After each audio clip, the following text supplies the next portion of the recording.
Hey all, today we're going to read Threefold Section 6, entitled Guinness. This is part 1. Last night felt like old times. Before his life got heavy, he, Mateo, and their friends had good times like these. Guinness smiled to himself, remembering those crazy nights. He dropped the smile when he remembered the night he caught Mateo kiss Nash. He held his peace, not interrupting that exchange. He stepped away from it then, and only confronted Nash about it later, much later. As usual, Nash acted as if it didn't matter. Guinness had gone to the park Nash visited most nights. That is where he started the conversation. I saw what happened between you two, Guinness said. He walked toward Nash and sat beside him on the bench he occupied, bird watching and people watching. He had this thing about trying to see things, people, and places as they truly are. Really, Nash said, which indicated he knew exactly what Guinness referenced. You got anything to say about it? Guinness asked. Nash watched a finch take off from the branch of a nearby tree before he turned to give Guinness his attention. Don't say anything to Mateo about it if you haven't already. That's not the right response. You're supposed to deny anything happened. Are you two together? Nash laughed. Were you going to tell me? Guinness demanded. Nash's laugh annoyed him. Calm down, there's nothing to tell. Nash pushed off the bench, went into a handstand, and walked on his hands. He faced Guinness, did several push-ups, and dropped back onto his feet when he finished. Bullshit, Guinness spat, but it's none of my business, doesn't matter to me. Don't lie, Nash said. It's bothering you. You hate it. You want to kill your brother and then kill me. Guinness didn't respond. Nash read people. He said it came from part of his training to become the leader of his people. It was nothing, Nash said. No reason to trouble yourself over it. Don't make sense, Guinness said, annoyed with himself for not understanding why or for what reason this happened. Two men don't kiss for no reason. Nash laughed again. This isn't funny, Guinness said, his voice laced with uncertainty and frustration. He couldn't decide whether he should punch the shit out of or try to ask questions of his best friend in order to make sense of what happened. This has changed everything I've thought about you two. Nash sighed. If it was nothing, Guinness demanded again, why'd it happen?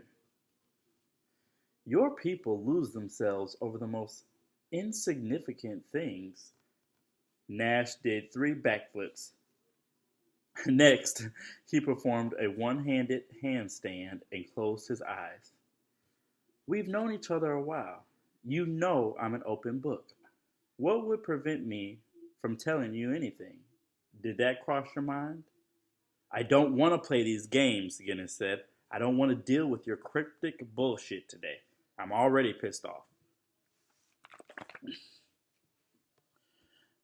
Not having a clear way to deal with this situation pissed him off even more. He couldn't make his mind process what the two did and what it meant for the future. We're not playing games, Nash said, standing on his feet. He opened his eyes. We're living life. If he couldn't get anything out of Nash, he'd go to Mateo. He'd make him explain himself. Guinness watched Nash look him in the eye. Don't mention any of this to Mateo, Nash said. What you saw neither concerns you nor me. You two already share a strained relationship, and this shouldn't be what breaks it. Guinness glared at Nash, who wore a serious expression until he smiled. Let's drink until you forget about it, Nash said. He laughed.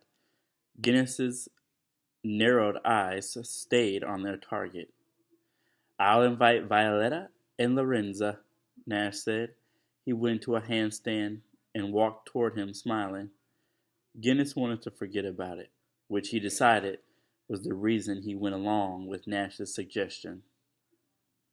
"You should be drinking right now," Nash said. "It's for the best. Have I ever steered you wrong?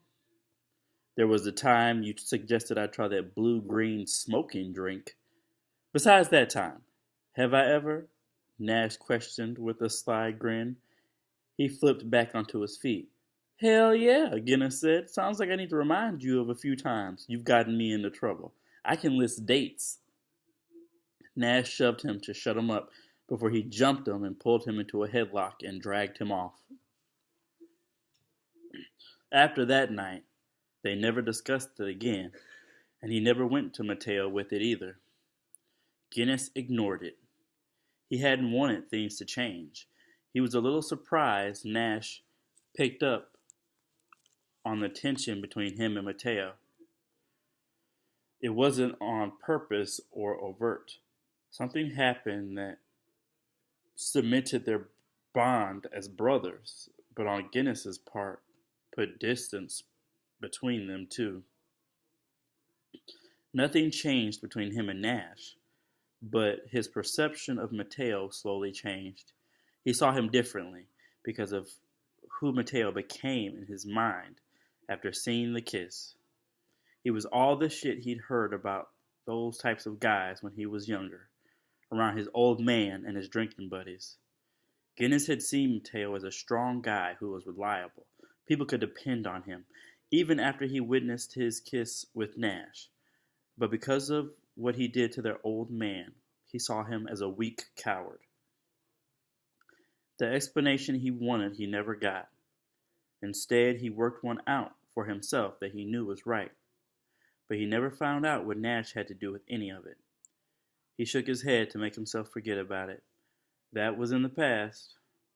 Wherever Nash was now, his old college roommate and good buddy for all 4 years, Guinness wished he could have been there for last night. He wouldn't believe his night unless he had been there himself. All right, that was part 1 of section 6. I hope you enjoyed it, and have a good night.